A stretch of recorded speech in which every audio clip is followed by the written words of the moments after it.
Hello दोस्तों, नमस्कार। मैं हूं अरविंद कुमार। टीचर परीक्षा आपका अपना यूट्यूब चैनल स्वागत करता है। दोस्तों, आज की टॉपिक होने वाली है प्राचीन भारत महाजनपद काल, जो 600 ईसा पूर्व से लेकर 325 ईसा पूर्व तक होगी। तो दोस्तों, बहुत ही इंपॉर्टेंट क्वेश्चन है और इसमें 50 क्वेश्चन रखे गए हैं दोस्तों। तो बहुत ही इंपॉर्टेंट होने वाले हैं, सेलेक्टेड क्वेश्चन है। तो चैनल पर बने रहिए। यदि नए हैं तो चैनल को सब्सक्राइब करके बेल आइकन जरूर दबा लीजिएगा दोस्तों, ताकि नोटिफिकेशन आप तक पहुंच जाए और आप वीडियो का लाभ उठा सकें। चलिए प्रश्न को हम लोग शुरू करते हैं दोस्तों। पहला प्रश्न रहेगा, सूची 1 से सूची 2 को सुमेलित कीजिए। सूची 1 में महाजनपद है और सूची 2 में राजधानी है उसकी। तो एक एक करके मिलान करते हैं, उसके बाद कूट में हम लोग फाइंड आउट करेंगे। तो दोस्तों, गंधार, तक्षशिला, सूरसेन मथुरा, वत्स कौशाम्बी और कौशल श्रीवास्ती, ये हमने मिलान कर लिया। अब चलिए हम लोग इसमें दाहिने साइड में ABCD में जो दिया हुआ है कूट, उसमें ऑप्शन चुने। A का 4 हमें यहाँ मिल रहा है, यहाँ और यहाँ। B का 1 हमें मिला A में और C में। C का 2 मिला हमें A में और D में, और D का 3 मिला हमें A में B में। तो हमें ए ऑप्शन जो है सभी कूट को संतुष्ट कर रहा है। तो हमारा आंसर हो जाएगा ऑप्शन ए। इसी तरह से आप लोग एग्जाम्स में एक एक करके इत्मीनान से ध्यानपूर्वक सुमेलित कीजिएगा। तो ऑप्शन ए राइट आंसर हो जाएगा। चलिए आगे बढ़ते हैं। हर्यक वंश के किस शासक को कुणिक कहा जाता था? तो दोस्तों, अजातशत्रु का दूसरा नाम कुणिक था, कुणिक कहा जाता था। तो ऑप्शन सी यहाँ राइट आंसर हो जाएगा। अगला सवाल है, किस शासक ने गंगा एवं सोन नदियों के संगम पर पाटलिपुत्र नामक नगर की स्थापना की थी? तो दोस्तों, किस शासक ने? तो उदयन ने। दोस्तों, आज फिलहाल पाटलिपुत्र नामक जो स्थापना है सोन नदी में, वो पटना के नाम से फेमस है। तो ऑप्शन बी यहाँ उदयन ने गंगा और सोन नदियों के संगम पर पाटलिपुत्र नगर स्थापित किया था। ऑप्शन बी राइट आंसर रहेगा।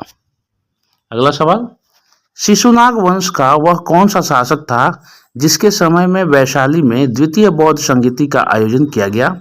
उसे काकवर्ण के नाम से भी जाना जाता है। तो दोस्तों, कालाशोक को काकवर्ण के नाम से भी जाना जाता है। याद रखिएगा, कालाशोक को काकवर्ण के नाम से भी जाना जाता है। ऑप्शन बी राइट रहेगा दोस्तों। अगला सवाल है, 323 ईसा पूर्व में सिकंदर महान की मृत्यु हुई थी। कहाँ पर, जगह किस जगह पर हुई थी दोस्तों? तो बेबीलोन में। बेबीलोन जगह है, वहां पर उस सिकंदर महान की मृत्यु हुई थी। एक और ऑप्शन में बेबीलोन जो फेमस है, बेबीलोन झूला जो है फेमस है। तो ऑप्शन बी राइट होगा। अगला सवाल है, सिकंदर महान, अलेक्जेंडर द ग्रेट एवं पोरस पुरु की सेनाओं ने निम्नलिखित में से किस नदी के आमने सामने वाले तटों पर पड़ाव डाला हुआ था युद्ध के लिए? तो दोस्तों, झेलम नदी के दोनों किनारों पर ये दोनों ही सेनाओं ने पड़ाव डाला था। ऑप्शन बी यहाँ राइट आंसर हो जाएगा। किस मृदभांड यानी पॉटरी, जो पॉट है, भारत में द्वितीय नगरीकरण शहरीकरण के प्रारंभ में प्रतीक माना गया? तो दोस्तों, उत्तरी काले पालिशकृत बर्तन जो थे, उसको, उस मृदभांड को शहरीकरण प्रारंभ का प्रतीक माना गया था। ऑप्शन सी यहाँ राइट आंसर हो जाएगा। पाली ग्रंथों में गांव के मुखिया को क्या कहा गया है? तो दोस्तों, भोजक या ग्राम भोजक कहा गया है। पाली ग्रंथों में गांव के मुखिया को भोजक या ग्राम भोजक कहा गया है। ऑप्शन बी यहाँ राइट आंसर हो जाएगा। उज्जैन का प्राचीन नाम था, क्या था दोस्तों? तो दोस्तों, उज्जैन का नाम जो था अवंतिका था। ऑप्शन ए राइट आंसर हो जाएगा, अवंतिका। अगला प्रश्न है, नंद वंश के संस्थापक कौन थे? तो दोस्तों, नंद वंश के जो संस्थापक थे महापद्मानंद थे। महापद्मानंद थे नंद वंश के शासक। ऑप्शन ए राइट आंसर हो जाएगा। ग्रीक या यूनानी लेखकों द्वारा किसी अग्नमीज या जैडरमीज कहा गया? तो दोस्तों घनानंद को ऐसा कहा गया था, उपनाम दिया गया था। ऑप्शन डी यहाँ राइट रहेगा। प्राचीन भारत में पहला विदेशी आक्रमण किनके द्वारा किया गया? तो प्राचीन भारत में दोस्तों पहला विदेशी आक्रमण जो हुआ था ईरानियों द्वारा हुआ था, किया गया था। तो ऑप्शन ए राइट आंसर हो जाएगा। प्राचीन भारत में दूसरा विदेशी आक्रमण एवं पहला यूरोपीय आक्रमण किनके द्वारा किया गया? तो दोस्तों यूनानियों के द्वारा किया गया था। प्राचीन भारत में दूसरा विदेशी आक्रमण या एवं पहला यूरोपीय आक्रमण किनके द्वारा किया गया? तो यूनानियों के द्वारा किया गया था। ऑप्शन बी राइट आंसर हो जाएगा। ईरान के खमनी वंश के किस शासक ने भारतीय भूभाग को जीतने के बाद उसे फारस साम्राज्य का 20वां प्रांत क्षत्रपी बनाया? तो दोस्तों डेरियस या दारयबाहु, नाम याद रखिएगा दोस्तों, डेरियस या दारयबाहु किस शासक ने? तो डेरियस उस शासक का नाम था या दारयबाहु उसका नाम था। ऑप्शन बी यहाँ राइट आंसर हो जाएगा। अगला सवाल, हाइडेप्स या विदिशा आधुनिक नाम झेलम, जो आधुनिक नाम आज झेलम है उसका ये उस समय का यूनानी नाम था, का युद्ध 326 बीसी यानी ईसा पूर्व किन किन शासकों के बीच हुआ? तो दोस्तों यह सिकंदर एवं पोरस के मध्य हुआ था। झेलम नदी के किनारे दोनों ने पड़ाव डाला हुआ था। पीछे हम लोगों ने जिक्र किया था दोस्तों, सिकंदर महान और पोरस या पुरु नाम था इनका। तो ऑप्शन ए राइट आंसर हो जाएगा। सिकंदर ने भारत पर आक्रमण कब किया? तो दोस्तों 326 ईसा पूर्व को सिकंदर ने भारत पर आक्रमण किया था। ऑप्शन ए राइट हो जाएगा। सूची 1 को सूची 2 में सुमेलित करना है। सूची 1 शासक है और सूची 2 में वंश है।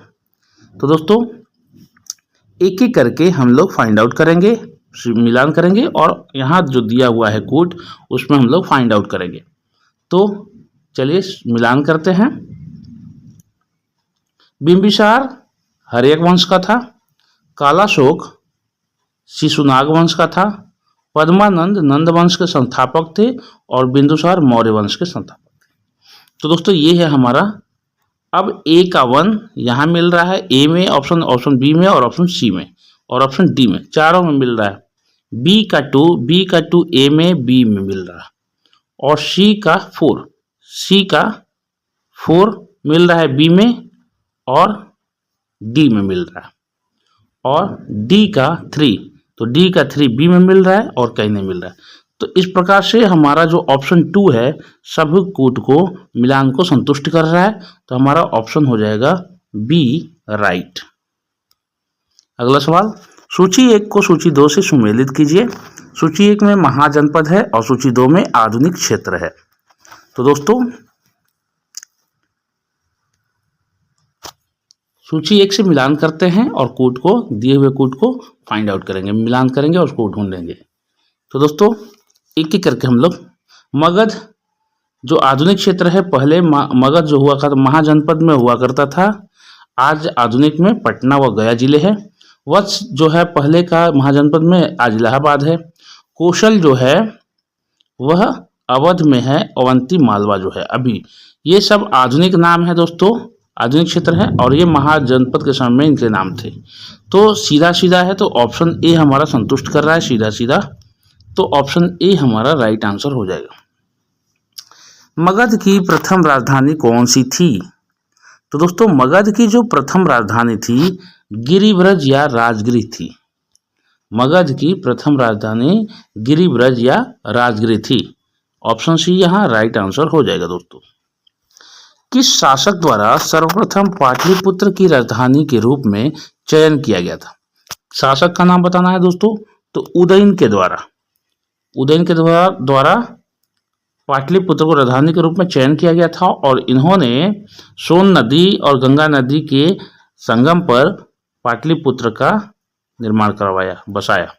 तो ऑप्शन सी यहाँ राइट आंसर हो जाएगा। 16 महान जनपदों की सूची उपलब्ध है। किस जगह पर, किस लेख में दोस्तों? तो अंगुत्तर निकाय में, उत्तर हो जाएगा अंगुत्तर निकाय जो है उसमें सूची उपलब्ध है 16 महाजनपदों की। ऑप्शन बी यहाँ राइट आंसर हो जाएगा दोस्तों। अगला सवाल है, निम्नलिखित में से मगध का कौन सा राजा सिकंदर महान का समकालीन था? तो दोस्तों जब 325-26 में जब भारत पर आक्रमण हुआ था उस समय समकालीन राजा कौन था दोस्तों?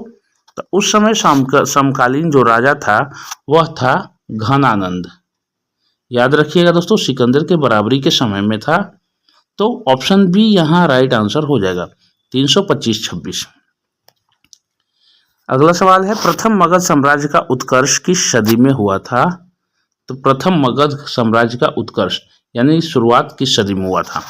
तो दोस्तों 6ठी शताब्दी यानी सदी ईसा पूर्व में हुआ था, 600 ईसा पूर्व में हुआ था। तो ऑप्शन बी यहाँ राइट आंसर हो जाएगा। सिकंदर की भारत में सफलता के निम्न कारण थे। क्या क्या कारण थे? इसमें 4 कारण दिए हुए हैं।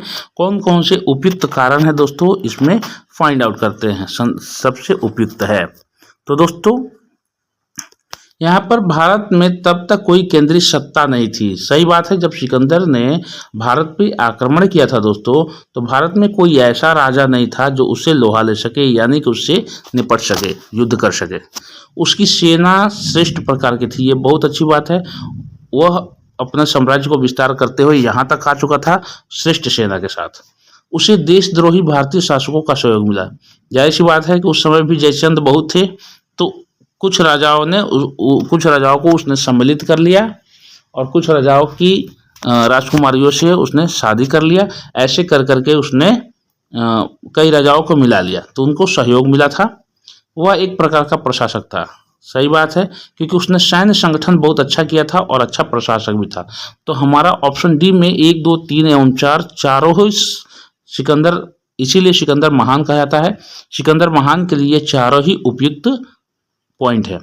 तो ऑप्शन हमारा डी राइट हो जाएगा। अगला सवाल 25वां सवाल है दोस्तों, सूची 1 को सूची 2 से सुमेलित कीजिए। सूची 1 में राजा और सूची 2 में राज्य हैं दोस्तों। तो कौन कौन राजा किस राज्य पे अपना अधिकार जमाए थे ये हमें फाइंड आउट करना है, मिलान करके देखते हैं। चलिए, प्रद्योत जो है दोस्तों वह अवंती के राजा थे, अवंती उनका राज्य था। उदयन जो थे वत्स के, और प्रसेनजीत कौशल नरेश थे, और अजात शत्रु मगध के। ये हमारा ऑप्शन सी जो है सभी को संतुष्ट कर रहा है। ऑप्शन सी राइट आंसर हो जाएगा दोस्तों। अगला सवाल है, अभिलेखीय साक्ष्य से प्रकट होता है कि नंद राजा के आदेश से एक नहर खोदी गई थी। कहाँ खोदी गई थी दोस्तों? तो कलिंग में। नंद राजा के आदेश पर एक नहर खोदी गई थी, और वह नहर कहाँ थी, जगह कौन सा था? तो कलिंग में खोदी गई थी। ऑप्शन सी यहाँ राइट आंसर हो जाएगा। पहला ईरानी शासक जिसने भारत के कुछ भाग को अपना अधीन कर लिया था, तो कौन सा था दोस्तों? तो वह था डेरियस। उसका नाम था उस राजा का, शासक का, डेरियस, जिसने भारत के कुछ भाग को अपने अधीन किया था। तो ऑप्शन सी राइट आंसर हो जाएगा। दोस्तों एक छोटा सा अनुरोध है कि यहाँ तक आ गए हैं, चैनल पर नए हैं तो सब्सक्राइब जरूर कर लीजिएगा और अधिक से अधिक चैनल को शेयर जरूर करिएगा, हमें भी थोड़ी सी मोटिवेशन मिलती रहेगी। चलिए अगला सवाल है कि मगध के राजा अजातशत्रु का किस गणराज्य के साथ युद्ध रहा? तो दोस्तों वैजी यानी वैशाली के साथ अजातशत्रु का किस गणराज्य के साथ युद्ध रहा? तो वैशाली के साथ। ऑप्शन ए राइट आंसर हो जाएगा। वज्जी संघ के विरुद्ध मगध राज्य का किस शासक ने प्रथम बार रथ मूसल, एक ऐसा रथ जिसे गदा जैसी हथियार जुड़ा था, तथा महाशिलाकंटक, पत्थर फेंकने वाला एक युद्ध यंत्र नामक गुप्त हथियारों का प्रयोग किया था? तो दोस्तों वह शासक था अजातशत्रु, जो वैशाली के युद्ध में उसने इस्तेमाल किया था। ऑप्शन ए राइट आंसर हो जाएगा। नंद वंश का अंतिम सम्राट कौन था दोस्तों? तो घनानंद जो थे अंतिम सम्राट थे। ऑप्शन बी राइट आंसर हो जाएगा। अगला सवाल है, सूची 1 को सूची 2 में सम्मिलित करिए। सूची 1 और सूची 2, चलिए मिलान करते हैं। दोस्तों सूची 1 में अष्टकुलक अष्टकुलक परामर्शदायी संस्था थी। महामात्र उच्च कोटि के अधिकारी थे। बलि साधक किसानों से कर वसूलने वाले अधिकारी को कहा जाता था। और साइकिल यानी शुल्काध्यक्ष यानी शिल्पियों के व्यापारियों से शुल्क या चुंगी वसूल करने वाले। तो सीधा सीधा है, तो ऑप्शन ए संतुष्ट कर रहा है, तो राइट आंसर हो जाएगा ऑप्शन ए। मगध के किस प्रारंभिक शासक ने राज्यारोहण के लिए अपने पिता की हत्या की एवं इसी कारणवश अपने पुत्र द्वारा मारा गया? तो दोस्तों अजातशत्रु। उस शासक का नाम था अजातशत्रु, जो अपने पिता की हत्या की और इसी कारणवश अपने पुत्र द्वारा मारा भी गया था। तो ऑप्शन बी राइट आंसर हो जाएगा दोस्तों। विश्व का पहला गणतंत्र वैशाली में किसके द्वारा स्थापित किया गया था? यानी कि वह लिच्छवी वंश के शासकों द्वारा स्थापित किया गया था। डी राइट आंसर हो जाएगा। सूची 1 को सूची 2 से सुमेलित कीजिए। महाजनपद और राजधानी है। चलिए शुरू करते हैं। प्रश्न संख्या 34 है। चलिए, कुरुक्षेत्र जिसको बोलते हैं उसकी राजधानी क्या थी? इंद्रप्रस्थ थी। कुरुक्षेत्र की राजधानी इंद्रप्रस्थ थी। और पंचाल की राजधानी अधिक्षत्र, और कौशल का साकेत और वत्स का कौशाम्बी। तो ये महाजनपद थे और इनकी राजधानियां थी। तो एक एक करके हम लोग देखते हैं। तो ऑप्शन बी हमारा राइट आंसर हो जाएगा, क्योंकि ये सभी को संतुष्ट कर रहा है। आंसर बी ऑप्शन सही हो जाएगा। निम्न में से कौन एक बौद्ध ग्रंथ 16 महाजनपदों का उल्लेख करता है? तो हमने पीछे पढ़ा अंगुत्तर निकाय। अंगुत्तर निकाय में एक बौद्ध ग्रंथ है जिसमें 16 महाजनपदों का उल्लेख है। ऑप्शन ए राइट आंसर हो जाएगा। निम्नलिखित में से कौन एक मगध साम्राज्य की राजधानी नहीं रहा? तो दोस्तों नहीं रहा, तो कौन नहीं रहा? तो कौशाम्बी। यह कौशाम्बी जो है दोस्तों मगध साम्राज्य का कोई भी राजधानी नहीं रहा, जबकि गिरिव्रज, राजगिरी और पाटलिपुत्रा रहा था दोस्तों। तो नहीं रहा था। तो ऑप्शन डी यहाँ राइट आंसर हो जाएगा। Option D. अगला सवाल है, ईरान के खमनी वंश के किस शासक ने भारतीय भूभाग को जीतने के बाद उसे फारस साम्राज्य का 20वां प्रांत क्षत्रपी बनाया? तो दोस्तों डेरियस या दारे बाहू उसका नाम था।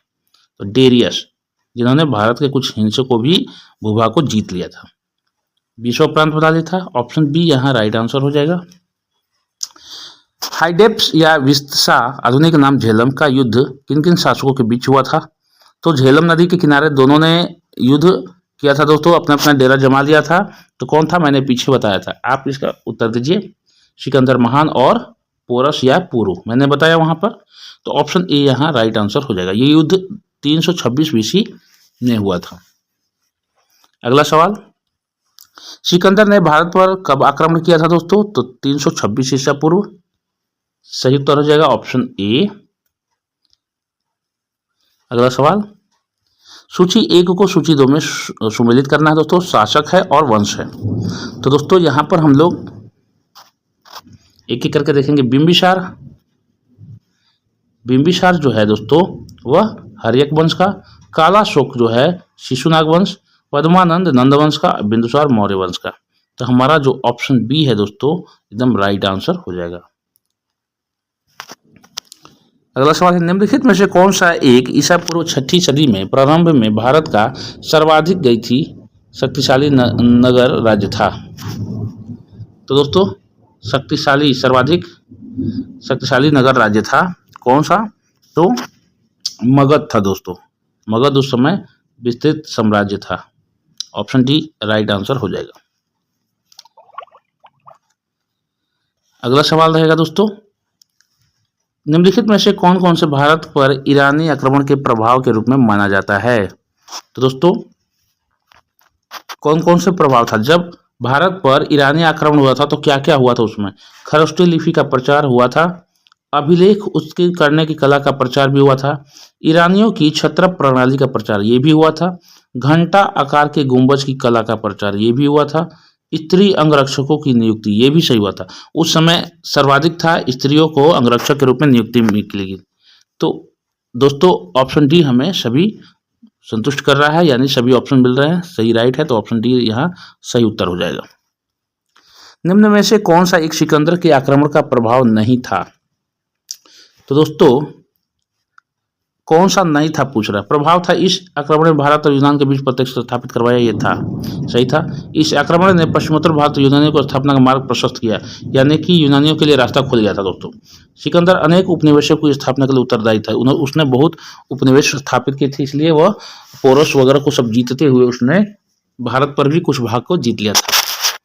उसने भारत को यूनान की रियासत बनाया, पूर्ण रूप से तो नहीं लेकिन आंशिक रूप से, तो ये नहीं संतुष्ट नहीं करता है दोस्तों। तो ये वाला हम लोग का, क्योंकि नहीं प्रभाव नहीं था तो इस पर प्रभाव नहीं था, ये नहीं है, तो ऑप्शन डी यहाँ हमारा राइट आंसर हो जाएगा। अगला प्रश्न है दोस्तों, निम्नलिखित में से किस राज्य में गणतंत्रात्मक शासन व्यवस्था नहीं थी? किसमें दोस्तों? तो मगध में राजतंत्र व्यवस्था थी, ऑप्शन डी राइट आंसर हो जाएगा। निम्नलिखित में से किसी सेनिया नियमित और स्थायी सेना रखने वाला कहा जाता था? तो दोस्तों बिंबिसार को सेनिया कहा जाता था, क्योंकि वह नियमित और स्थायी सेना रखने वाला योद्धा था और राजा था, ऑप्शन ए राइट आंसर हो जाएगा। निम्नलिखित में से किसी उग्रसेन यानी कि इसका अर्थ होता है कि भयानक सेना का स्वामी कहा जाता था? तो दोस्तों महापद्मानंद को भयानक सेना का स्वामी कहा जाए, यानी उग्रसेन की उपाधि दी गई थी, ऑप्शन ए राइट आंसर हो जाएगा। अगला सवाल है, डेरियस दारेबाहु जिसका नाम था फर्स्ट ने 516 बीसी ईसा पूर्व में सिंधु के तटवर्ती भूभाग को जीतकर उसे ईरान का 20वां क्षत्रपी प्रांत बनाया। उससे कितना राजस्व प्राप्त होता था? तो दोस्तों उससे 360 टैलेंट, उस समय की यूनिट थी, टैलेंट प्राप्त होता था उसे, ऑप्शन ए राइट आंसर हो जाएगा। निम्नलिखित में से कौन सिकंदर के साथ भारत आने वाला इतिहासकार नहीं था? तो दोस्तों हेरोडोटस जो था वो सिकंदर के साथ नहीं आया था, बाकी सभी ये सिकंदर के साथ आए थे दोस्तों, तो डी राइट आंसर हो जाएगा, हेरोडोटस नहीं आया था। महाजनपद काल में श्रेणियों के संचालक को कहा जाता था, क्या कहा जाता था? तो श्रेणियों के संचालक को श्रेष्ठीन कहा जाता था दोस्तों। महाजनपद काल में श्रेणियों के संचालक को श्रेष्ठीन कहा जाता था, ऑप्शन ए यहाँ राइट आंसर हो जाएगा। अंतिम प्रश्न रहेगा इस वीडियो का दोस्तों, अगर चैनल पर नए हैं तो सब्सक्राइब जरूर कर लीजिएगा और अधिक से अधिक शेयर कीजिएगा। कोई भी सुझाव आप कमेंट बॉक्स में डाल सकते हैं। गृहपति का अर्थ क्या होता है दोस्तों? तो गृहपति का अर्थ होता है धनी किसान। महाजनपद काल के समय में गृहपति धनी किसान को कहा जाता था, तो यहाँ पर ऑप्शन ई राइट ऑप्शन हो जाएगा। ये थे हमारे 50 इंपॉर्टेंट क्वेश्चन जो महाजनपद काल से संबंधित थे दोस्तों। वीडियो अपलोड होने की जो टाइमिंग होती है इस चैनल पर 6 बजे करेंट अफेयर, 3 बजे विषयवार वीडियो, ये वाली ऐसी वीडियो, और 7:15 पे 20, 30, 40 या 50 जीके एमसीक्यूज उपलब्ध होती हैं दोस्तों, अपलोड होती हैं। तो इस चैनल को बहुत सारा प्यार दीजिए, मोटिवेशन मिलती रहेगी, हमें भी उम्मीद है आप अच्छी पढ़ाई करेंगे, सिलेक्शन आपका उम्मीद है कि होगा। और इसी उम्मीद के साथ मिलते हैं अगले वीडियो में, तब तक के लिए जय हिंद, जय भारत।